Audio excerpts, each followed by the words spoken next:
ઓછા ખર્ચે સગવડતા કે બધા ઓછા ખર્ચે સારવાર ક્યાં મળે એ આપણને ખબર નથી. એટલે પછી થાય છે શું, કોઈ રાજકોટ જાય, કોઈ ભાવનગર જાય, કોઈ મુંબઈ જાય, એમ કરતાં કરતાં અઠવાડિયું કાઢી નાખે, અઠવાડિયામાં બેન ઉપર મરી જાય છે.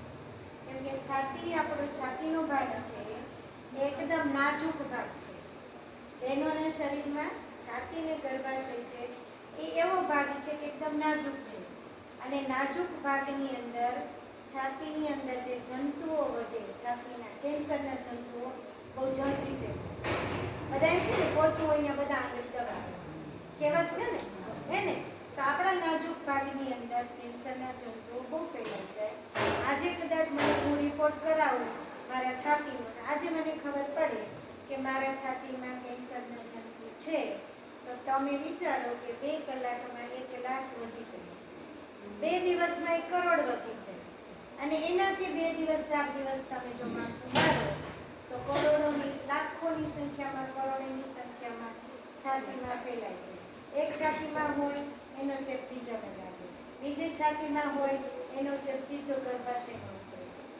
બરાબર. એટલે ઘણી બહેનોને આખા શરીરમાં આપણા નાજુક ભાગ છે એમાં ફેલાઈ જાય છે અને બેનને બચાવવી બહુ મુશ્કેલ પડે. પછી ખર્ચો થાય, પીડા થાય, કીમો લેવો પડે, વાળ ઉતરી જાય, આખો શરીરની અંદર ગરમી વધી જાય અને એક રોગ મટાડે તો બીજો ઊભો થાય. કેમ કે કીમો એવી બાબત છે કે હૃદયને અને કિડનીને નુકસાન કરે.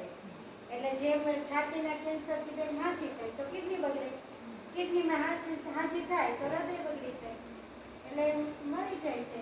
એટલે તમને મારે ખાસ કહેવાનું કે 3 કારણથી વધારે બહેનો મરે છે. એક તો શરમાય છે એટલે, આપણા વિસ્તારમાં જાગૃતિ નથી એટલે, અને ત્રીજું કારણ છે કે આપણી બહેનોને ક્યાં જવું, શું કરવું એવી ખબર નથી, એવી હોસ્પિટલો નથી, એવા પૈસા નથી, જેથી કરીને બહેનો ઝડપથી એની સારવાર મળતી નથી. એને કારણે આ રોગ બહુ જલ્દી ફેલાઈ જાય છે અને બહેનો મરી જાય છે. બીજું તમને કહું, શું કામ આ રોગ થાય છે, શું કામ આટલો બધો વધ્યો છે? પહેલું કારણ છે આ રોગ વારસાગત છે. એટલે મારી નાનીને હોય, મારી માને હોય, મારી માસીને હોય કે મારી બેનને હોય, તો મને મારા જીવન દરમિયાન એક દિવસ તો મારા શરીરને જંતુ પડેલા જ હોય એટલે મને થાય. વારસામાં આવે છે, જેમ ડાયાબિટીસ વારસાગત છે હે ને. મારા બાપુજીને હોય ડાયાબિટીસ તો મને કે મારો ભાઈ કે મારી બેનને આવે. એવી રીતના છાતીનું કેન્સર છે એ વારસાગત રોગ છે, એ કોઈને ખબર નથી. એટલે મારી માને કે મારી નાનીને હોય, મારી માને ન પણ હોય પણ મને આવે, મને ન હોય પણ મારી દીકરીને થાય. કેમ કે એના ત્રીજી પેઢીએ બી છાતીનું કેન્સર છે એ વારસામાં ઉતરે છે. એટલે આપણે આપણા પરિવારની અંદર જેની સાથે લોહીનો સીધો સંબંધ છે, લોહીનો સંબંધ કોની હારે હોય આપણો? આપણી નાની, આપણી મમ્મી, આપણી બેન અને આપણી માસી. આપણી નણંદને હોય તો આપણને ન થાય, સાસુને હોય કે દેરાણી જેઠાણી હોય તો આપણને ન થાય. બરાબર. જેની સાથે લોહીનો સીધો સંબંધ છે એને જો કેન્સર છાતીનું હોય, એને દર વર્ષે 1 વખત પોતાના છાતીનું તપાસ કરાવવી જોઈએ. કેમ કે આ રોગ એવો છે કે વધી જાય ખબર પડતી. હિના ખાનને બધા જોઈ છે ને, અક્ષરા. હવે એ કેવી પૈસાવાળી છે, એને સવારે શું ખાવું, એને સાંજે શું ખાવું, એને બપોરે ચા પીવી કે રસ પીવો, એના ડૉક્ટરો રોજ એની માથે ઊભા હોય તો પણ એને 3જા સ્ટેજનું કેન્સર થયું ત્યાં સુધી ખબર પડી નહીં. તો આપણે એટલું ધ્યાન રાખીએ જ, આપણે એના જેટલો ખોરાક છે, આપણે એના જેવા જ્યુસ ફ્રૂટ ખાઈએ છીએ. હમણાં બેને વાત કરીને કે આપણા શરીરની અંદર એટલા બધા વિટામિન ને એવું જતું જ નથી. આપણે તો રોજ છાશ રોટલી જે કંઈ મળે એ ખાઈએ છીએ, જીવીએ છીએ.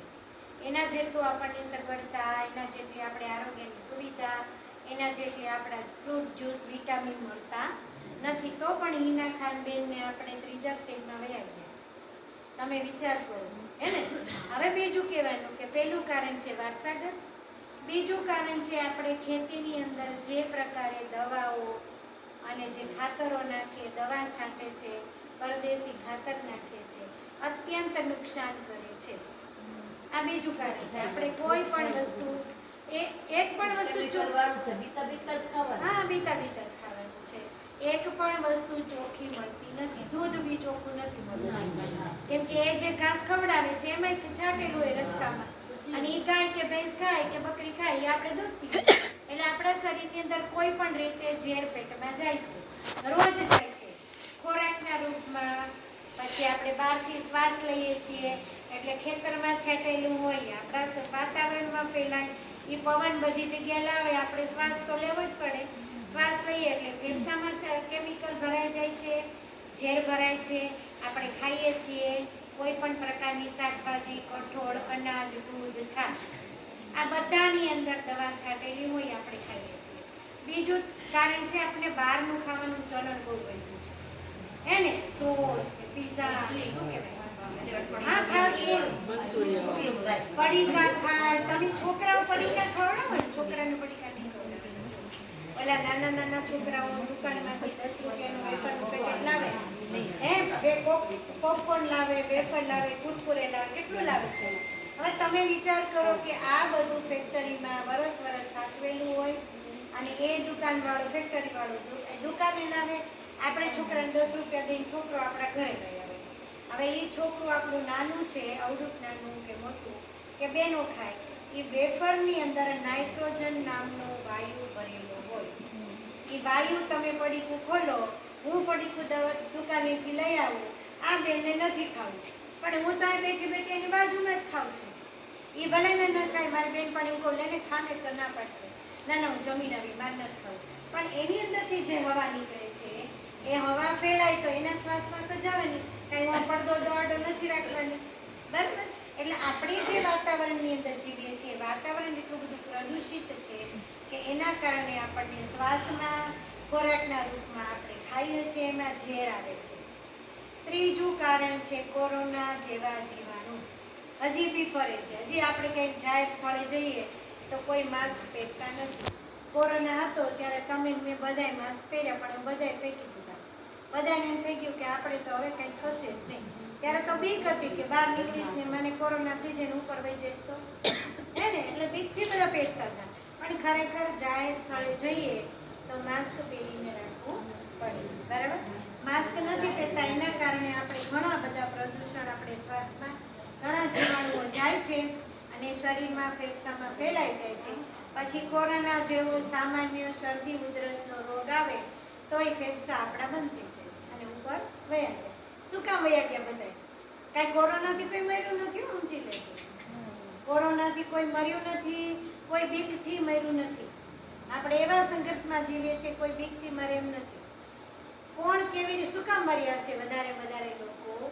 કે વર્ષો સુધી ખેતરમાં છાંટેલી દવાઓ શ્વાસમાં લીધી અને પછી કોરોના એવો જીવાણુ આવ્યો કે જે આપણા શરીરમાં ઘૂસ્યો અને આપણા ફેફસાની અંદર ફરવા માંડ્યો અને ફેફસા જામીને કઠણ પાણા જેવા કરી દીધા. શું કામ? કે અંદર શુદ્ધ વાતાવરણ જ નહોતું, ચોખ્ખા ફેફસા હતા જ નહીં પહેલેથી, અને એમાં કોરોના માથેથી આવ્યો. તમે એમ કહો કે આપણે કહીએ ને, ઓલી કહેવાય છે ને કે બળતા ઉપર મીઠું ભભરાવું, હે ને? એના જેવું કે હતું તો અંદર ઝેર તો પડ્યું જ હતું, એમાં કોરોના જેવા જીવાણુ આવ્યા એટલે માણસો ટપોટપ મરવા માંડ્યા. હવે બી તમને કહું, ખાસ કરીને આ છાતીના કેન્સરના 3 કારણ છે. બહેનોને છે આપણને 18 પ્રકારના કેન્સર થાય મનુષ્યને. એમાં છાતીનું, પછી ગર્ભાશયનું, ચામડીનું, આપણા ફેફસાનું, લીવરનું, આંતરડાનું, હાડકાના, બધા કેન્સર બધાને થાય છે. આપણા સૌરાષ્ટ્રના જિલ્લાની અંદર આપણો પહેલો નંબરે કેન્સર ગલોફાનો છે, તમને ખબર છે, હે ને? એટલા કેસ નોંધાય છે ને એટલા પુરુષો મરે છે કે વાત ચાલે. પહેલો નંબરે આપણે આવીએ છીએ, દરરોજ છાપામાં આવે છે કેન્સર ગલોફાનો, કેમ કે બધા ચૂટકી પૂટકી ઓલું ખાય છે, હે ને? માવા મસાલા, એને કારણે પુરુષો પહેલા નંબરે આવે છે. બીજા નંબરે આપણે આવીએ છીએ બહેનોના છાતીના કેન્સર. આપણે પહેલો નંબર લેવો છે? એમાં લેવાય? એમાં છેલ્લો લેવો પડે તો જ આપણે બહેનોનું જીવન બચાવી શકીએ અને આપણે તંદુરસ્ત જીવન જીવી શકીએ, બરાબર છે? હવે તમને ખાસ કહું કે આ 3 કારણ એવા છે કે જેનાથી થાય છે. હવે હું તમને કહું કે કોને વધારેમાં વધારે છાતીના કેન્સર થાય છે. પહેલું કારણ એક સાંભળજો. જેની ઉંમર 12 વર્ષની હોય અને 12મા વર્ષે જેને માસિક આવ્યું હોય એને છાતીનું કેન્સર થવાની 90% શક્યતા છે. 12 વર્ષની ઉંમરે માસિક. અત્યારે બધી હું સ્કૂલોમાં જાઉં છું, ટીચરો કે બેન 12 વર્ષની 5માં 6 વાગે દીકરી માસિકમાં બેસે છે. શું કારણ છે? ખાવાનો ખોરાક, આ ચૂટકા પુટકા બહારના પડીકા ખાય, શેમ્પૂથી માથું ધોવે, કેન્સર. બરાબર છે. બીજું કારણ છે કે મોબાઈલ ને ટીવી. જે 16 વર્ષની ઉંમરે આપણે માસિકમાં થવા જોઈએ એ 4 વર્ષ વહેલી દીકરી માસિકમાં થાય છે. અને 4 વર્ષ વહેલી દીકરી થાય છે એટલે શરીરની અંદર જે હોર્મોન્સ આપણા 16 વર્ષે વધવા જોઈએ એ 12 વર્ષે વધી જાય છે. અને આ હોર્મોન્સ વધારે પડતા વધી જવાને કારણે છાતીની અને ગર્ભાશયની અંદર એની આડઅસર થાય છે. અને એ બેન દીકરી 35-40 વર્ષની થાય એટલે છાતીના કેન્સરનો ભોગ બને છે. બીજું કારણ, જે બહેનો 50 વર્ષની ઉંમર હોય એ બેઠા હોય તો સમજી લેજો અને હજી માસિક આવતું હોય એને પણ છાતીનું કેન્સર થાય છે. 50 વર્ષની ઉંમરે હજી લગભગ મોટા ભાગની બહેનોને કુદરતી રીતે 40 થી 50 ની વચ્ચે માસિક પડી છે. એ ભગવાને કરેલું છે, આપણા હાથની વાત નથી, કુદરતી છે, આપણા શરીરની રચના એવી છે. બરાબર છે. જેની ઉંમર હજી 50 વર્ષની છે અને હજી માસિક આવે છે એને છાતીમાં કોઈ ગાંઠ ન હોય તો પણ દવાખાને રિપોર્ટ કરાવી દેજો, કેમ કે એને છાતીનું કેન્સર આવે છે. અમારી પાસે એવા બહુ કેસ છે. બરાબર. ત્રીજું કારણ છે, જે બહેનો અત્યંત જાડા, અતિશય જાડા છે. આપણામાં કોઈ નથી, એવા ચિંતા નહીં કરતા.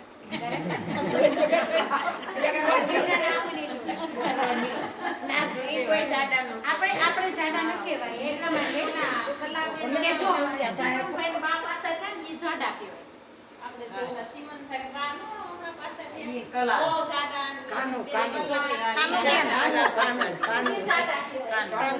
તમને ખાસ કહું બહેનો કે જે જાડા કોણ છે આપણા વિસ્તારમાં, આપણે ગામડામાં હજી ઘરનું કામ, કચરા પોતા આ તે બધું કરીએ છીએ એટલે આપણા શરીરની અંદર ચરબી એટલી વધતી નથી. પણ મોટા શહેરની અંદર બેઠાડું જીવન છે, કામવાળા કામ કરે છે, ઘરની અંદર ખોરાક રોજ બહારના ચીઝ ને પંજાબી ને એવું ખાય છે એટલે એમાં ચરબી ચડે. બીજું કારણ છે કે બેઠા બેઠા એ લોકો કોમ્પ્યુટર ઉપર કામ કરે છે. મોટા ભાગની બહેનો પણ શહેરમાં નોકરી કરે છે, કોઈ ઘરે નથી રહેતું. બરાબર. એ લોકોની ચરબી જે વધે અને એ ચરબી આપણને સૌથી વધારે છાતી અને પેટ ઉપર ચડે. આપણે થોડીક કેરી હમણાં હારી ખાઈશું એટલે બોડી વધશે. આપણે કહીએ હમણાં મારું શરીર વધી ગયું, ક્યાં વધે? તો કે છાતી અહીંયા વધે, અહીંયા વધે. ચરબી બહેનોની બે જગ્યાએ ચડે, બીજે ક્યાંય ન ચડે. અને આ ચરબી વધે એ આ છાતીમાં ને ગર્ભાશયની અંદર એની ગાંઠો થઈ જાય ચરબીની, એને કારણે કેન્સર થઈ જાય છે. ત્રીજું કારણ, બહેનો, મોટા ભાગની બહેનો પોતાના બાળકને જ્યાં સુધી ધાવણ આવે ત્યાં સુધી દવડાવતી નથી. દવડાવતી. એનું કારણ કહું, 1 વર્ષનું બાળક થાય ને ખોરાક ઉપર ચડી જાય એટલે પછી ધાવણ મુકાવી દે. એને એવું ઐશ્વર્યા રાય થવું છે. એમ ઐશ્વર્યા રાય નો થવાય. રૂપ રંગ બધું જોઈએ, ખાલી આપણી છાતીને જ આપણે બચાવીને રાખીએ નહીં. જો આપણો બાળકને ફીડિંગ કરાવવું, ધવડાવવું એ બાળકને માનો હક છે. અને બાળકને માનું જ્યાં સુધી માને ધાવણ આવે એને ધાવણ મળવું જોઈએ એ બાળકનો અધિકાર છે. એટલે બાળકને 1.5 વર્ષ 2 વર્ષ સુધી બાળકને જો ફીડિંગ આવતું હોય તો કરાવવું જોઈએ. હું કાલે એક બેનને મળી, મને કે બેન મેં તો ઇન્જેક્શન લીધા, હવે ધાવણ મુકાઈ જાય. મેં કીધું બેન તું કેન્સરની નથી ભોગ બનવાની. મેં તો કહી દીધું, ભલે એ 4 જણીને કે તો બીવે તો ખરી જાય એને. એ કે બેન મેં તો ઇન્જેક્શન લીધા. મેં કીધું તમે બહુ ખોટું કર્યું છે. જ્યાં સુધી તમને ઈશ્વરે આ સરસ મજાનું અંગ આપ્યું છે, તમે માં બન્યા છો, તમારું બાળક છે, તમને ભગવાને આટલું સુંદર શરીર આપ્યું છે, તો તમે બાળકને ધાવણ ધવડાવશો તો તમારી છાતીની નળી ચોખ્ખી થશે એટલે તમને કોઈ ગાંઠું નહીં થાય ને કેન્સર નહીં થાય. તમારી છાતીમાં ધાવણ બહાર નહીં નીકળે અને તમે દવા લેશો એટલે અંદરની અંદર એ સુકાઈ જશે, એની ગાંઠો થઈ જશે, એમાં રસી થઈ જશે, તમે કેન્સરનો ભોગ બનશો. બરાબર? એટલે જ્યાં સુધી ધાવણ આવતો હોય ત્યાં સુધી ધવડાવવું જોઈએ. એક ઈ પણ કારણ છે. બીજું, મોટા શહેરની અંદર તો મેઇન કારણ એ છે કે મોટા ભાગની બહેનો નોકરી કરતી હોય એટલે છોકરાને ઘરે બોટલનું દૂધ પીવડાવવું પડે અને માં બિચારી ઓફિસમાં જાય, ત્યાં ધાવણ ચડતું હોય પણ શું કરે, મજબૂરી છે એની. એટલે એવી ઘણી બહેનો છે અમારા અમદાવાદની અંદર. અમદાવાદમાં 7 બેનની હું તપાસ કરું ને, એક બેનને છાતીનું કેન્સર છે. એનું કારણ આ છે, બહારના ખોરાક, પ્રદૂષણ વાળું વાતાવરણ અને બાળકને ઢવડાવવાની. એને કોઈ બિચારીની મજબૂરી છે કે એટલે છાતીમાં ધાવણ મુકાય છે, એની ગાંઠો થઈ જાય છે, છાતી પાકી જાય છે, કેન્સરનો ભોગ બને છે. બોલો, આ કારણ છે. ત્રીજું કારણ તમને કહું કે જે બહેનોની ઉંમર 30 વર્ષની હોય અને મોડા લગ્ન અને મોડું બાળક, તમને ખબર છે 25 વર્ષ સુધી આપણે હોસ્ટેલમાં રાખી દીકરીઓને ભણાવીએ. આપણને એમ થાય આપણા મા બાપ તરીકે કે આપણી દીકરી ભણી ગણીને ભલે પછી સાસરે જાય તો એને પછી ભણવા નહીં મળે, આપણે સાસરે જઈએ પહેલાં જેટલું અહીંયા ભણે એટલું ભણાવી લઈએ. એટલે 25 વર્ષ સુધી તો મા બાપ ભણ તું તારે જેટલું ભણવું એટલું, એટલે ભણાવ્યા જ કરે. ઘરે અહીંયા મજૂરી કરીને પણ તમે હોસ્ટેલમાં ખર્ચો કરી છોકરાને ભણાવો. બરાબર? હવે થાય એવું કે તમે એને 25 વર્ષ સુધી ભણાવો, પછી તમે એના માટે છોકરો ગોતો એટલે 1-2 વર્ષ વયા જાય, પછી તમે એના લગ્ન કરો અને પછી બે માણા નક્કી કરે કે હમણાં બાળક જોતું નથી, ફરવામાં ટાઈમ કાઢે. ત્યાં શું થઈ જાય, 28 થી 30 વર્ષ થાય એટલે સમજી લો કુદરતી બાળક કોઈ બેનને થતું નથી. જે 20 વર્ષની ઉંમરે કે 21 વર્ષની ઉંમરે જે બાળક થવું જોઈએ, પહેલાના જમાનામાં 16 વર્ષે લગ્ન કરી દેતા, માસિકમાં આવે એટલે 16 થી 18 વર્ષની વચ્ચે બેન માસિકમાં થાય, એનું શરીર મજબૂત થાય ને પાકી જાય બરાબરનું, પછી જે બેનને બાળક થાય પછી આણું મોકલતા 18 વર્ષે મોકલતા ને, કોઈ 18, કોઈ 20, કોઈ 21. અને જ્યાં બેન 25-30 વર્ષની થાય ત્યાં બાળકોને ડિલિવરી બધામાંથી નિવૃત્ત થઈને મોજ કરતી હોય.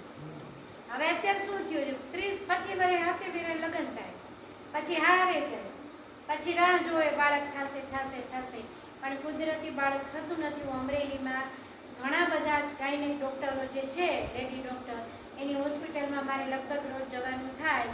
રોજ એવું બહેનો આવી બેઠી હોય નાની, તો પૂછું કેમ આવ્યા, તો કોઈ કઈ તકલીફ છે કે માસિક કઈ પ્રેગ્નન્સી છે, એ કે ના બેન 5 વર્ષ લગ્ન થઈ ગયા, છોકરું થતું નથી, એટલે દવા લેવા આવ્યા છે. મોટા ભાગની બહેનોને દવાથી જ બાળક થાય છે. એટલે એ દવા એટલી બધી જલદ અને ખરાબ છે કે એ શરીરમાં આડઅસર રૂપે આપણા મેં નાજુક ભાગ છે એમાં એની અસર થાય છે અને બેનને ગર્ભાશયને છાતીના કેન્સર થાય છે. બીજું બધા IVF કરાવે છે, ખબર છે ને તમને? ટેસ્ટ ટ્યુબ બેબી, એને ઇન્જેક્શન ઠોકીને માસિકમાં બંધ થઈ ગયું હોય તો એ માસિકમાં ચાલુ કરે, એટલા ઇન્જેક્શન બિચારીને મારે. ભલે હું એમ કહું કે વિજ્ઞાન બહુ સારું છે, દવા નવી શોધ બધી થઈ બહુ સારી છે, બાળક બેનને મળી જાય તો બેન ખુશ થઈ જાય, એનો પરિવાર ખુશ થઈ જાય, માનો ખોળો ભરાય, હે ને? સરસ, બહુ સરસ વાત છે. પણ માં પોતાનું શરીર ખોઈ બેસે છે એટલા માટે કે એને એવા એક જલદ ઇન્જેક્શનો, એવી જલદ દવા આપવામાં આવે છે કે કોઈ પણ બેન જો IVF જેણે કરાવેલું હોય એને છાતીનો કે ગર્ભાશયના કેન્સરનો ભોગ બને છે. અમારી પાસે એવા બહુ કેસ આવે છે. અમારી નવરંગપુરામાં અમદાવાદની અંદર બહુ મોટી હોસ્પિટલ છે, આશીર્વાદ ફાઉન્ડેશનની 3 માળની મોટી હોસ્પિટલમાં છાતીના અને ગર્ભાશયના કેન્સર ઉપર જ અમે કામ કરીએ છીએ. હવે મારે તમને કહેવાનું છે કે છાતીના કેન્સરના લક્ષણ ક્યાં છે, યાદ રાખજો. મને યાદ નહીં રાખો ચાલશે. એને એક નીતાબેન આવ્યા હતા અમરેલી, કાળા ધોળા પીળા હતા, મને યાદ નહીં રાખો બરાબર, પણ આ યાદ રાખજો 5 લક્ષણ છે. જેમ આપણને શરદી થાય તો ખબર પડે ને કે ગળામાં દુખે, આંખમાંથી પાણી નીકળે, નાકમાંથી પાણી નીકળે, સાવ સામાન્ય રોગ છે તો આપણને તરત એના લક્ષણની ખબર પડે છે. પણ છાતીના કેન્સર ભયંકર રોગ છે એની આપણને ખબર નથી. હવે યાદ રાખજો 5 લક્ષણ છાતીના કેન્સરના. પહેલું લક્ષણ છે કોઈ બેનની એક છાતી બહુ નાની અને એક છાતી બહુ મોટી હોય, એને કેન્સર છે ને છે. સામાન્ય ફેરફાર હોય, સામાન્ય ફેરફાર હોય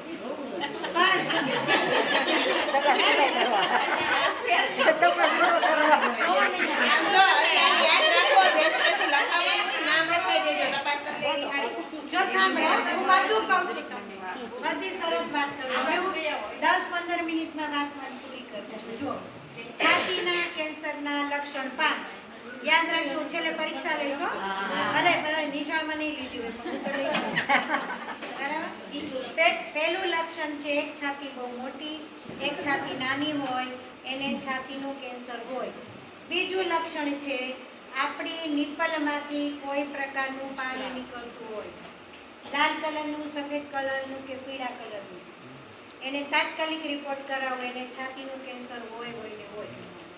સમજી લેજો, નાના મોટા કોઈ એવું નથી. કોરોના કોઈ ઉંમર જોતું નહોતું, એમ છાતીના કેન્સર કોઈ ઉંમર નથી જોતું, ગમે ને થાય છે. 16 વર્ષની દીકરીને મેં અમરેલીમાં કેન્સર પકડ્યા છે અને 90 વર્ષના માજીને પણ મેં પકડીને સારવાર કરી છે. મારે મશીનથી જ તપાસ કરી, મને ખબર પડી છે.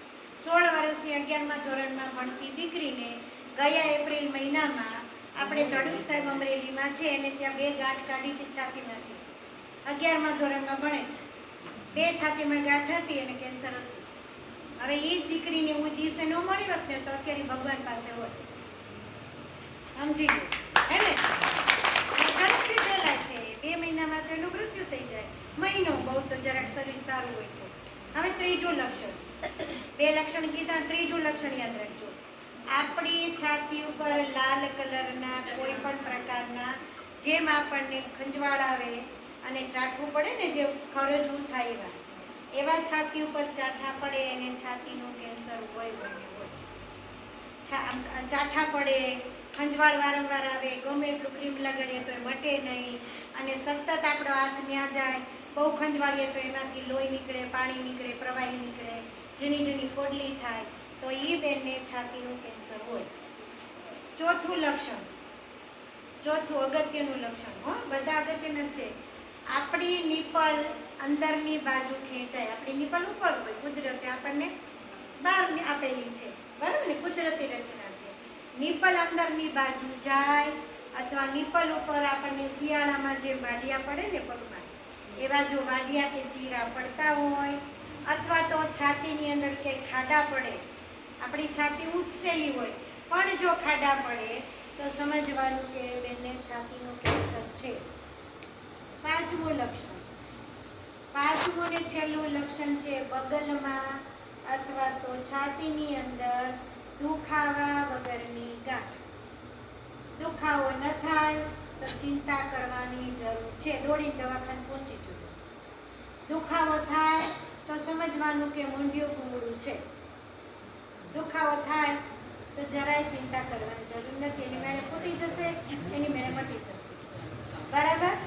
પણ જો દુખાવો નથી થતો એટલે સમજવાનું કે એને કેન્સરની ગાંઠ હોઈ શકે. હું તમને બીવરાવા નથી આવી, સાવધાન કરવા આવી છું. આમાંથી કોઈ બેનને હોય તો ચિંતા કરવાની જરૂર નથી, પણ ગાંઠ એકેય પ્રકારની શરીરમાં હાચવી રાખવાની નહીં. જો ગાંઠને હાચવીએ તો લાંબા ગાળે આપણને મોટું નુકસાન કરે, એટલે તાત્કાલિક ધોરણે રિપોર્ટ કરાવવો જરૂરી છે. બીજું તમને કહું, નાની એવી ગાંઠ હોય તો પણ આપણે નાહીએ તો ખબર પડે તો તરત જ દવાખાના ભેગું થવાનું. નાની ગાંઠ છે અને એક જ જગ્યાએ તમે આમ ફેરવું ને, આમ મને ગાંઠ હોય, હું આમ ફેરવું, એ ગાંઠ ખસે નહીં, એમને ગોળ ગોળ ફરે, એટલે સમજવાનું કે આ આપણને ચિંતાવાળી વસ્તુ છે, હે ને. આમાં આજુબાજુ ફરે, ફરતી રહે તો સમજવાનું કે સાદી ગાંઠ છે. અને એક જ જગ્યાએ પડી રહે, એમાં ઘૂંટ વધતી જ જાય અને દ્રાક્ષના ઝુમકા જેવા જે ફરતા ઝુમકો બની જાય. એક ગાંઠમાંથી 2 ગાંઠ, 2માંથી 4, 4માંથી 6. હું તમને હમણાં એક વાત કરું, ગયા વર્ષે ફેબ્રુઆરી મહિનામાં એક કાર્યક્રમ કર્યો પોલીસ ડિપાર્ટમેન્ટની. 200 બહેનો, પોલીસવાળી બહેનો હતી. એ 200 બહેનોમાંથી 8 તો પીએસઆઈ બેન હતા. હમણાં એક દિવસ મને લાઠીના પીએસઆઈ બેનનો ફોન આવ્યો. મને કે બેન, મને રાતના 11 વાગે ફોન આવ્યો અને પીએસઆઈ બેન રડવા માંડ્યા. મેં કીધું શું થયું, કેમ રડો છો? કે બેન, મને તમે કાર્યક્રમ કરવા આવ્યા તેની છાતીમાં એક ગાંઠ હતી, પણ મેં કાંઈ ધ્યાન દીધું નહીં. મારી નોકરી એવી, મને ટાઈમ જ નથી મળતો દવાખાને જવાનો. હવે મારી છાતીમાં એક જગ્યાએ 2 ગાંઠ થઈ છે અને બીજી છાતીમાં ગાંઠ થઈ છે. બોલો, એટલે પછી ચિંતા તો થાય ને. એ તો ભલે શરીર પોતે પીએસઆઈ, હોદો પીએસઆઈનો, પણ પોતાના શરીર માટે ચિંતા તો થાય. એ બેનને આપણે તાત્કાલિક દવાખાને મોકલ્યા અને એ બેનને હવે અત્યારે બાયોપ્સી કરાવવા માટે ગાંઠ મોકલી છે. ભગવાન કરે, આપણે પ્રાર્થના કરીએ કેન્સર ન હોય, સાદી ગાંઠ હોય, પણ ધ્યાન રાખવું પડે. એક ગાંઠ નાની હતી ત્યારથી જો ધ્યાન રાખ્યું હોત ને તો અત્યારે આ દશા ન થઈ ગઈ હે ને. હવે એને અત્યારે ઓપરેશન કરાવવું પડશે અને 2 મહિના રજા મૂકવી પડશે. તેથી ટાઈમ નહોતો એક દિને. બોલો, એને કીધું તું મેં રિપોર્ટ કરાવવા જાઉં તમે, પણ ન ગયો. હવે અત્યારે 2 મહિના રજા મૂકીને સારવાર કરવી પડશે. ઓપરેશન ને આ ને તે કિમો બધું લેવું પડશે. હવે તમે વિચાર કરો. બીજું તમને કહેવાનું, 5 લક્ષણ યાદ રાખજો. આ 5માંથી કોઈ પણની કોઈ એક લક્ષણ તમને તમારા પરિવારમાં, તમારા પાડોશમાં, સગાવાલામાં હોય તો તરત જ તમે મને ફોન કરજો. બીજું તમને ખાસ કહેવાનું, તમારા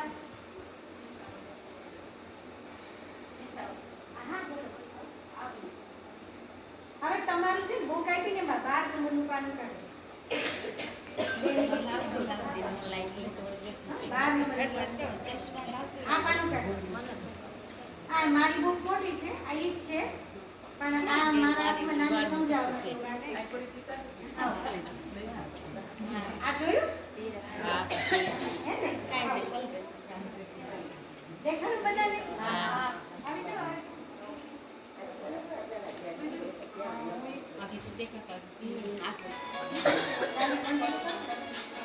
હવે આપણે 5 જ મિનિટ હા ને 5. આ જરૂરી લાગે છે? હા. તો તમારું મન ઘરે નહીં હોય. ના, તમે શાંતિથી સાંભળો છો એનો મતલબ કે આપણો વિષય છે, આપણે સમજવું જરૂરી છે, આપણા જીવન માટે જરૂરી છે. બરાબર? હવે જુઓ, આ છે ને બહેનો, આની અંદર એક ચિત્ર બતાવેલું છે. આપણે આપણી જાતે કેવી રીતના છાતીની તપાસ કરી શકીએ. નથી દવાખાને જવું, નથી ડૉક્ટર પાસે જવું, નથી કોઈને બતાવવું, નથી પૈસા ખર્ચવા. તો આપણી જાતે આપણે કેવી રીતના આપણી છાતીની તપાસ કરી શકીએ એ આની અંદર પદ્ધતિ બતાવેલી છે. આપણે નથી, આપણે શરમાય એટલે કોઈને કહીએ નહીં. દીકરીઓ શરમાય કે જાય નહીં, પણ શું કરવાનું? જો સાંભળો, આપણે નાહી લઈએ પછી આપણા ઘરે બાથરૂમ કે બેડરૂમ હોય, સલામત જગ્યા, ત્યાં આપણે છાતીની તપાસ કરવાની. ક્યારે? જે બેનો માસિકમાં થાય છે માસિકના અઠવાડિયા પછી, અને જે માસિકમાં નથી થતા અને મહિનામાં 1 વખત જાતે તપાસ કરવાની. દર મહિને 1 વખત આપણે જાતે કરી લેવાની. એટલે તમને ખબર પડી જશે કે ક્યાંય ગાંઠ છે કે નહીં, શું કરવાનું. સાંભળો, 3 રીતે 3 આંગળી લેવાની. આપણી આ થોડી વાર સમજી લો કે અમારી છાતી છે હે ને. 3 આંગળી લેવાની. આપણી છાતીને એની અંદર ચિત્ર બતાવેલું છે 1લા નંબરનું. આવી રીતના ફરતા ફરતા દબાવવાનું. જેટલું દબાવી શકે એટલું દબાવી અને જોવાનું કે ક્યાંય ગાંઠ છે, ઝીણી એવી ગાંઠ હોય ખબર પડી. બરાબર? બીજી છે આવી રીતના આપણી છાતીની ઉપરથી નીચે સુધી આવી રીતના દબાવીને જોઈ લેવાની. ત્રીજી પદ્ધતિ છે આમ ચોગડો ચોગડો કરીને અહીંથી લઈને ફરતું ફરતું દબાવીને જોઈ લેવાની. આ 3 રીતે તમે કરશો, તમારી જાતે તપાસ કરશો, તો આપણી આજુબાજુમાં ક્યાંય પાણી ભરાયેલું હશે, ક્યાંય રસી ભરાયેલું હશે તો આપણને ખબર નહીં હોય, આપણને અત્યારે ખબર નથી, તો શું થશે કે નિપલની પાસે બધું આવી જશે. આપણે દબાવશું ને એટલે બધું છે આજુબાજુમાં ભરાયેલું કાંઈ પણ હશે એ આપણા નિપલ પાસે આવી જશે. નિપલ દબાવીને જોઈ લેવાનું કે કોઈ પ્રકારનું પાણી નીકળે છે કે નહીં. જો નીકળતું હોય તો તમને જે બુક આપી છે પાછળ મારો નંબર છે, મીતાબેન જોશી, આ નંબર છે હે ને, મારો નંબર લખાવો. કોઈએ મૂંઝાવાની જરૂર નથી, મને કહેવાની જરૂર છે. તમે મૂંઝાશો તો શરમાશો તો કરવાશો. તમારે ઘરમાં, તમારા પરિવારમાં તમને ખુદને કાંઈ પણ 5 પ્રકારના લક્ષણ લાગે, તાત્કાલિક મને ફોન કરજો. બીજું હવે તમને કહું, મારી પાસે એક મશીન છે. કોની જોડે? અમે જોડે અમે બતાવી હે ને. આ મશીન છે.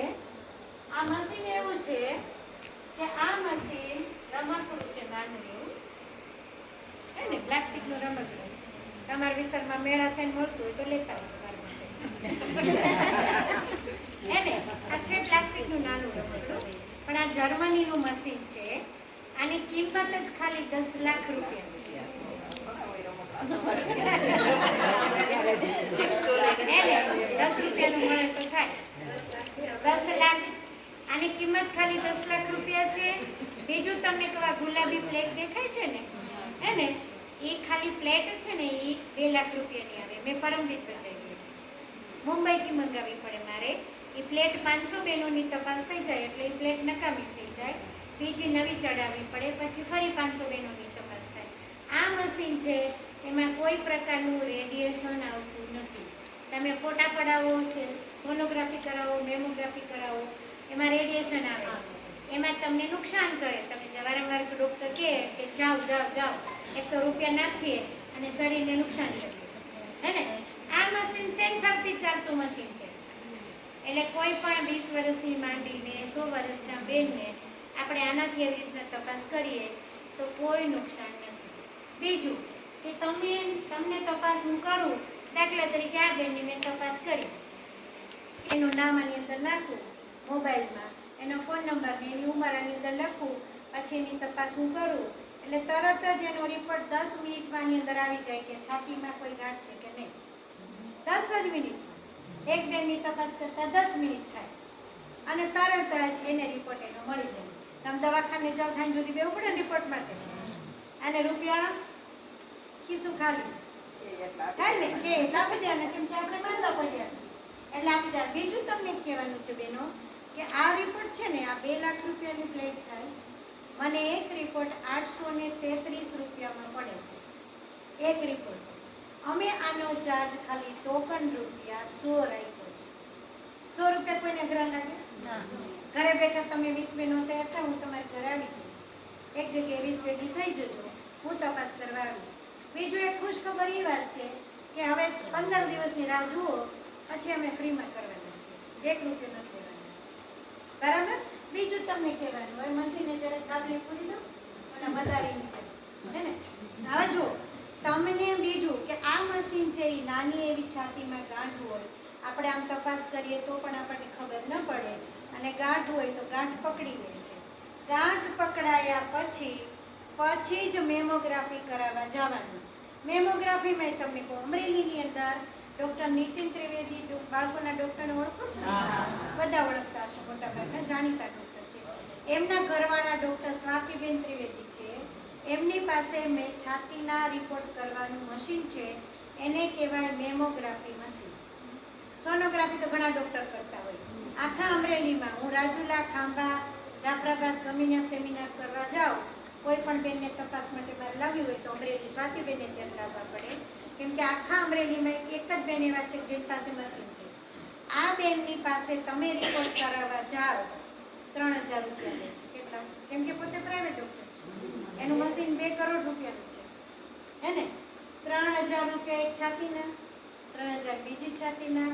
એને જરૂર લાગે કે બગલમાં કોઈ ગાંઠ છે તો પાછા સોનોગ્રાફી કરે એટલે પાછા 1000 બીજા, એટલે 7 થી 8000 રૂપિયામાં તમે ઉતારો, કેમ કે પ્રાઇવેટ ડૉક્ટર છે.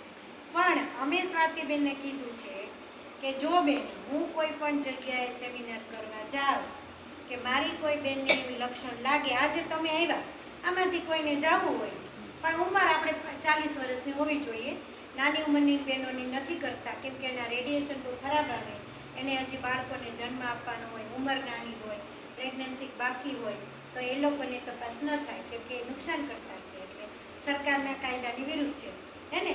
આપણે હોસ્પિટલ જઈએ તો લખેલું હોય ને કે બાળકનો ટેસ્ટ કરવો ગુનો છે, એમ નાની ઉંમરની બહેનોનો ટેસ્ટ કરવો ગુનો હોય. એટલે 40 વર્ષથી કોઈ પણ મોટી બહેન હોય એનો મેમોગ્રાફી રિપોર્ટ થાય અને એ બેનને રિપોર્ટ કરવા માટે હું મોકલું તો 300 રૂપિયા થઈ જાય. ઉપરના 2700 રૂપિયા જે કંઈ થાય એ અમારી સંસ્થા આપે છે. અમારું કામ છે પૈસાના અભાવે કોઈ બેન મૃત્યુ ન પામે, રિપોર્ટ કરાવવા બિચારી પૈસાનું લઈને ન જાય અને એને કારણે રોગ ભેળાઈ જાય, એના કરતાં અમે ઓછા ખર્ચે સારી સારવાર મળે એના માટે એ બેનને 300 જ રૂપિયા આપવા પડે અને એ બેન રિપોર્ટ કરાવી શકે. ત્રીજું ચોથું કહું, તમે મારા કેમ્પમાં આવો તો ફાયદા કેટલા છે. એક તો 100 રૂપિયામાં ઘરે બેઠા રિપોર્ટ મળી જાય, આટલું સરસ જાણવાનું મળે. ત્રીજું 300 રૂપિયામાં સ્વાતિબેનને ત્યાં મેમોગ્રાફી થઈ જાય. ચોથું કે કદાચ કોઈ બેનને કાંઈ કેન્સર જેવી બીમારી જો હોય, હે ને, ભાઈ શરીર છે, કાંઈ નક્કી ન હોય આપણા શરીરનું, કે ભાઈ કોઈને હોય બી શકે, તો કોઈ બેનને કેન્સર જો હોય અને એ પહોંચી ન વળે એવી હોય, એને હોસ્પિટલના પૈસા ખર્ચવાની તેવડ નથી, ગરીબ છે, પરિવાર મધ્યમ છે, માંડ માંડ ઘરનું પૂરું કરે છે, તો એવી બેનને અમારી અમદાવાદની અંદર તમારી બુકની અંદર પહેલા પાના ઉપર પણ એડ્રેસ છે ને, નવરંગપુરા. અમારી ત્યાં હોસ્પિટલ છે, ત્યાં બિલકુલ ફ્રીમાં સારવાર થાય છે. રિપોર્ટ, ઓપરેશન, દવા બધું ફ્રી. અને ઘણા ડૉક્ટરો આપણા વિસ્તારમાં કેમ કરવા આવે ને, કાર્ડ આપીને જાય, આવજો અમારા દવાખાને પર, ત્યાં આપણને ખરચના ખાડા ઉતારી દઈએ. અમે ખરચના ખાડામાંથી બહાર કાઢીએ છીએ, હે ને, ખરચના ખાડા ઉતરવું નથી. એટલે કોઈ પણ બેનને કદાચ એવી જરૂર લાગે તો આપણી હોસ્પિટલની અંદર બિલકુલ ફ્રીમાં બધું છે. અને હવે તમે 15 દિવસ ખમી જાઓ, પછી હું તમારે ત્યાં તપાસ કરવા આવીશ. જે બેને આ મશીનથી તપાસ કરાવી હોય ત્યારે ફ્રીમાં થઈ જશે, ચિંતા નહીં કરતા, 100 રૂપિયા બી નથી કરતા. હું આવું ને મને પાણી માંડી ચા પાણી પીવડાય જો સાંભળો, એક બેને 10 મિનિટ થાય, મારે 3 કલાક રોકવું પડે, પાણી તો પીવું જ પડે. ઓકે,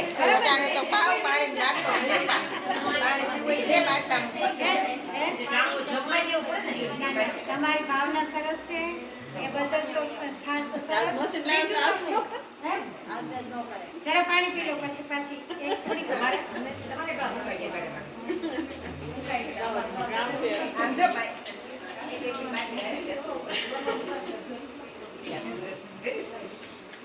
હવે તમને કહેવાનું કે જે બહેનોને ગર્ભાશયના કેન્સરની હવે વાત કરવી છે, 2 મિનિટ માટે. ગર્ભાશયના કેન્સર માટે એક રસી નીકળી છે હમણાં. કોરોનાની જે રસી જેને બનાવી હતી, જે કંપનીએ, એ જ કંપનીએ રસી બનાવી છે. એનું નામ છે HPV, એટલે ગર્ભાશયના કેન્સર બચાવવા માટે. બરાબર, નામ સાંભળ્યું છે HPV? હા, ઘણા સાંભળ્યું હશે, જોતા હશે, હે ને. હવે તમને કહેવાનું છે કે આ HPV રસી એવી છે કે 9 થી 45 વર્ષની ઉંમરમાં લઈ લેવાની. 45 થી મોટી બહેનોને આ ફાયદો કરતી નથી. પહેલી રસી ક્યારે લેવાની? 9 થી 16 વર્ષની ઉંમરમાં. માસિકમાં બેસવા માંડી, હે ને, સાંભળો. 9 થી 16 વર્ષની ઉંમરમાં પહેલી રસી લેવાની છે. બીજી રસી લેવાની છે લગ્ન પહેલા. ત્રીજી રસી લેવાની છે બાળકનું પ્લાનિંગ કરતા પહેલા. આ 3 રસી તમે લઈ લો એટલે કોઈ દિવસ છાતીના અને ગર્ભાશયના કેન્સર થતા નથી. રસી બહુ સારી છે, રસી મોંઘી છે. 9 થી 16 વર્ષની દીકરીને તો સ્કૂલમાં આપવાના જ છે. હમણાં જ એક દી છાપા મેં હમણાં જ વાંચ્યું, અને નહીં કરે તો હું બાંધવા જઈશ ત્યાં. એમ નથી કરતા. અમારું તો લડાઈનું કામ છે. ગામડાના લોકોને સગવડતા આપો, બહેનોને સગવડતા આપો, બહેનોને સુવિધા આપો, લડીએ. બરાબર, આપણે બહેનોને બચાવવાનું કામ કરીએ છીએ, હે ને. એટલે આ રસી છે એ 9 થી 16 વર્ષની દીકરીઓને સ્કૂલમાં આપવા આવશે. તમારી કોઈ પણ દીકરી હોય સ્કૂલમાં ભણતી હોય તો લેવડાવી દેજો. બીજું કહેવાનું કે આ હોળી પછી જેની ઘરે લગ્ન પ્રસંગ આવશે તો જે દીકરીના લગ્ન થવાના હોય એને રસી મુકાવી દેજો. ભલે 3000 રૂપિયાનો ખર્ચો થાય, એક ઘરનું ઓછું લેજો, એક સાડી ઓછી લેજો, એક ડ્રેસ ઓછો લેજો, પણ રસી લેવડાવી દેજો એટલે આપણી દીકરી જીવનભર સલામત થઈ જાય. હમણાં એક પટેલ સમાજના ગયા વર્ષે લગ્ન હતા, 100 દીકરીના સમૂહ લગ્નમાં મને આમંત્રણ આપ્યું, હું ગઈ હતી. કેવું સરસ પ્લાનિંગ! આ બાજુ દીકરીને પાર્લરમાં તૈયાર કરી, આ બાજુ ઇન્જેક્શન મૂક્યું, પછી જ માંડવા બેસાડી પરણવા. બોલો કેટલું સરસ પ્લાનિંગ કહેવાય, હે ને. કેમ કે 3,000 રૂપિયા કોઈને પોસાય નહીં.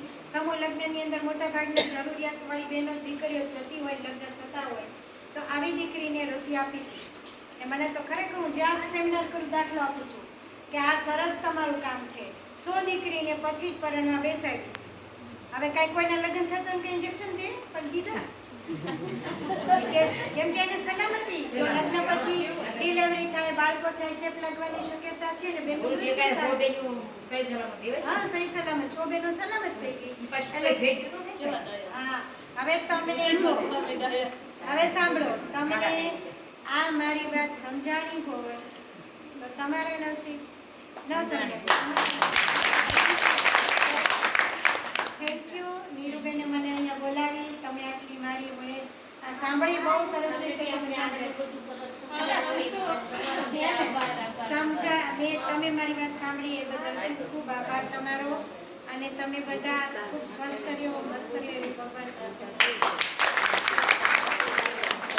આપણે વિતાબેનનો આભાર માનીએ કે પોતે 62 વર્ષની ઉંમરે હજી બહેનો માટે કામ કરે છે. જો મેં પહેલા જ કીધું પૈસા કોણ બાબત છે, પણ આપણું કંઈક લક્ષ્ય હોય ને એ એક અલગ વસ્તુ છે. અને થેન્ક યુ મને નહીં મંજુબેનને કહો, કેમ કે મંજુબેને મને કીધું હતું કે મારે ગામમાં છે ને સેમિનાર કરવો છે. રૂપાબેન તમે મને આયોજન કરી દો. મને કે નામ નથી આવડતું, મેં કીધું એ હું ગોતી લઈશ. તમે મેં કીધું બેન કઈ મેસેજ પહોંચાડજો, મેં હું કામ કરીશ. મંજુબેન માટે એક બુક જે આપી તમને લોકોને મેસેજ આમ કરો એટલે ગ્રુપ ફોટો લઈ લઈએ. બુક આપી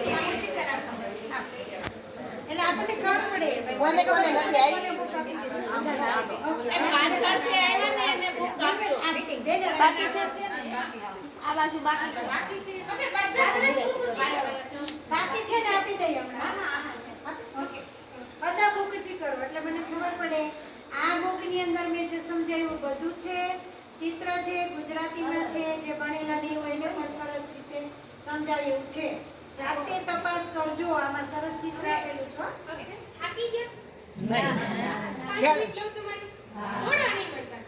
હવે જેવો સેન્સિટિવ મુદ્દો બ્રેસ્ટ કેન્સર છે ને એવો જ સેન્સિટિવ મુદ્દો અત્યારે PCOS છે. સાંભળ્યું છે? હા PCOD અને PCOS પોલિસિસ્ટિક ઓવરી સિન્ડ્રોમ એવું એનું ફૂલ ફોર્મ છે.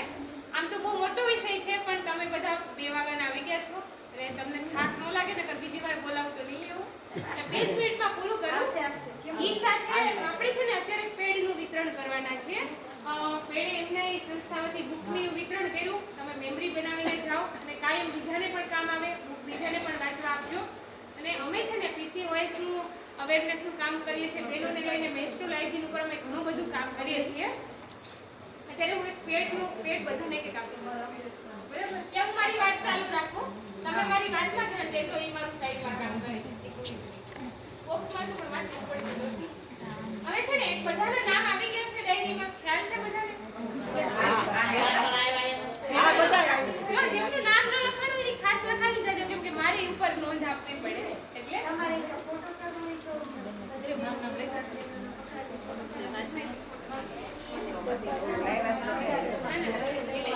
હવે PCOS નું થોડુંક આપણે સાંભળી લઈએ. અંજુબેન આપણી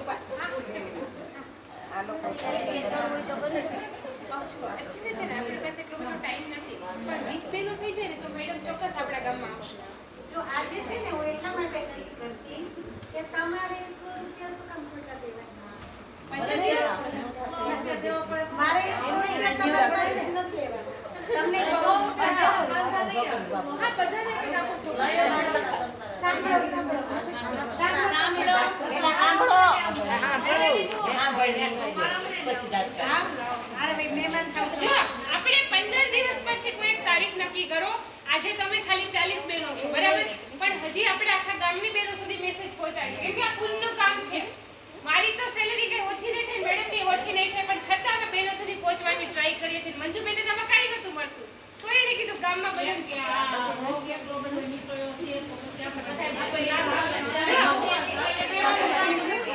હંમેશા છે ને હંમેશા છે ને બીજાને આર્થિક રીતે ન પહોંચીએ ને તો કઈ નહીં, પણ બીજાને મેસેજ આપીને માહિતીગાર કરીને પણ પુણ્યના કામ કરી શકાય. બરાબર છે? હવે ઘણીવાર કેવું થાય કે હું એક છું અને મારી પાસે 48 થી 66 ગામ છે, હું બધાને કોલ ન કરી શકું. મેં ઇન્ગોરામાં કોઈ 1-2 જણાને કોલ કર્યા હોય તો પાછળના લોકોને એમ ન કહેવાય કે મને ફોન નહોતો આવ્યો, ઉલટાનું તમારે મને સપોર્ટ કરે કે બીજા લોકો સુધી મેસેજ પહોંચાડો. આજે આપણે 40 છીએ પણ બધાએ મહેનત કરી તો આ કોલ ભરાઈ ગયો. આ પહેલા આપણે કાર્યક્રમ કર્યો જ તો તમે બધા સાક્ષી છો. બરાબર? તો આવા કામ આપણે બધા એક સંગઠનથી જોડાઈએ. કઈ વાંધો નહીં, પણ હવે 15 દિવસ પછી આપણે નક્કી કરીએ, એક તારીખ નક્કી કરો. તમે મળીને જ કરજો, મને ફોન કરજો, હું મેડમ સાથે વાત કરીશ. 20 બહેનો થતા હશે તો નિઃશુલ્ક આપણે અહીંયા ચેકઅપ માટે મેડમને બોલાવીશું. અને આ નિઃશુલ્ક એટલા માટે છે, તમને એક વાત કરી દઉં, અમે છે ને આ મહિલા દિન નિમિત્તે 2 તારીખથી 8 તારીખ સુધી એક એવું પ્રોજેક્ટ ચલાવ્યો હતો કે જેટલા પગલાં તમે ચાલો અને એ અમને આશીર્વાદ ફાઉન્ડેશનને દાનમાં આપવાના. પૈસા નહીં હો, પગલાં હે ને, પગલાં દાનમાં તમે હાલો, 5000 પગલાં તમે હાલો એટલે તમારું શરીર સારું રહે. અને તમે પગલાં અમને દાનમાં આપો તો 5000 પગલાંથી એક બેનની સોનોગ્રાફી મેમોગ્રાફી ફ્રી થઈ જાય. આ વખતે અમે અમરેલીમાંથી કાલ તારીખ સુધીમાં 1.5 કરોડ પગલાં દાનમાં લીધા છે. બધાને ચલાવ્યા, ચાલો. યોગા ગ્રુપને કીધું ચાલો, ખોડલધામ સમિતિની 200 બહેનોને કીધું ચાલો. બધા ચાલીને મોબાઈલની અંદર એક એપ નાખી દીધી, બધા ચાલ્યા. પછી અમે જે નંબર આપ્યો એની ઉપર એ લોકો વોટ્સએપ કર્યો, કોઈ કે મારા 10,000 પગલાં, કોઈ કે મારા 5,000, કોઈ કે મારા 2,000. બધી બહેનોએ પગલાં આપ્યા છે. 8 તો યોગા ક્લાસવાળાએ આપ્યા. આપણા ડિસ્ટ્રિક્ટ જજ બેન છે એ લોકોએ પણ ચાલીને પગલાં મને આપ્યા છે. આપણે 1.5 કરોડ પગલાં ભેગા નીકળ્યા. જો આપણે એમાંથી 6 મહિના સુધી બહેનોની સોનો મેમો ફ્રી થઈ. જો આપણે પગલાં ચાલીએ છીએ તો 2 ફાયદો છે. એક આપણું શરીર તંદુરસ્ત રહે છે અને આપણા ચાલવાના પગલાં દાનમાં આપવાથી આપણે કોઈ બીજી બહેનની જિંદગી બચાવી શકીએ છીએ. તો મેડમે મારી સાથે વાત કરી હતી કે જો આયોજન થાય તો ચીકિયાળી નિંગોરાડામાં બહેનોને પણ ચલાવજો અને અમને પગલાં દાનમાં અપાવજો. પણ ત્યારે એટલા બધા લોકો સાથે મારે ફોનમાં વાત થઈ એમ નહોતી એટલે મેં મેડમને કીધું ચોક્કસથી મેં તમારી સાથે જોડાશું. આપણા માટે હા, જો હવે આપણે આપણા માટે બીજા ચાલ્યા છે ને આપણને પગલાં ફ્રી મળે છે, આપણું ચેકઅપ ફ્રી થાય છે. નેક્સ્ટ ટાઈમ આવું કોઈ પણ કામ આવશે તો આપણે બધા જહેમતથી જોડાશું. બરાબર છે ને? કે એક સેવાનું કાર્ય છે. પૈસા નથી આપી શકતા તો પગલાં. બરાબર છે? હવે જો વાત સાંભળીએ PCOS ની તો 2 મિનિટ કરવું, નહીંતર જવું હોય તો હું ફ્રી કરું. વાત કે તમ તારે. કરવી છે? તો PCOS 5 જ મિનિટ આપણે એક ગ્રુપ ફોટો લઈશું, એમાં 2 બેનરનો એક ફોટો લઈશું સાથે બધાનો, અને આપણે આ દિવસને ખરેખર નારી શક્તિ માટે યાદગાર દિવસ બનાવીએ. કેમ કે આમ તો આપણે આપણા માટે સમય નથી કાઢતા, તો આજે આવ્યા છે તો 5 મિનિટ વધારે. PCOS એક એવો રોગ તો ન કહી શકાય પણ હોર્મોન ઇમ્બેલેન્સ કહી શકાય કે પોલિસિસ્ટિક ઓવરી સિન્ડ્રોમ. અત્યારે મોટા ભાગે બહેનો આ પ્રશ્નોથી ઝઝૂમી રહ્યા છે, પણ ક્યાંક જાગૃતતાનો અભાવ છે. ક્યાંક પોતાને જાતને સુંદર બનાવવામાં મથીએ છીએ પણ શું ખામી છે ને એ નથી જોતા. અહીંયા કોઈ એવું છે, અહીંયા બધા 30 ઉપરના જ મને દેખાય છે, એટલે ટૂંકમાં 25 ઉપરના. આપણે ફેશિયલ માટે ફેસને જોઈએ સવારે, પણ એવું ક્યારે કર્યું કે મારામાં કયા કયા વિટામિન્સની ખામી છે હું રિપોર્ટ કરાવું? છે કોઈ એવું તમારું સૂચો કરો કે હું દર મહિને 6 મહિને એકવાર રિપોર્ટ કરાવું છું કે મારે કેલ્શિયમ કેટલું છે, હિમોગ્લોબિન કેટલું છે, પ્રોટીન કેટલું છે, બીજા કોઈ રોગ છે કે નહીં? આપણે પોતાનું સેલ્ફ એનાલિસિસ ક્યારે કર્યું છે?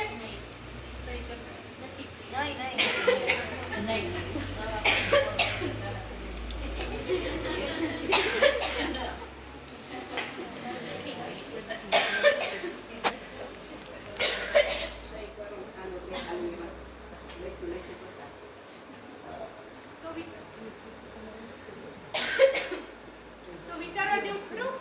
મારી પી લે 2 મિનિટ આરામ કરે. પાણી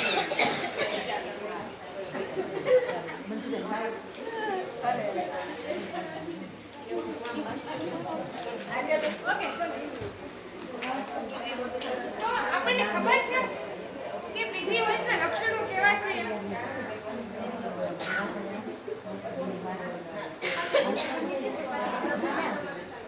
ઓકે, ફરીથી પાછા આવીએ. મંજુબેન ફરીથી પાછા આવીએ. નિરૂપાન 2 મિનિટ સાંભળો નહીં કરી વઈ જાય. હા, મારી પણ બસ છે હો. આપણને ખબર છે PCOS ના લક્ષણો ક્યાં ક્યાં છે? માસિક ઇરેગ્યુલર. હા, બરાબર. એક માસિક ઇરેગ્યુલર. બીજું? આપણને જ ખબર નથી. ચોકલેટ રાખી દે. મને ઉધરસ થઈ છે અઠવાડિયે.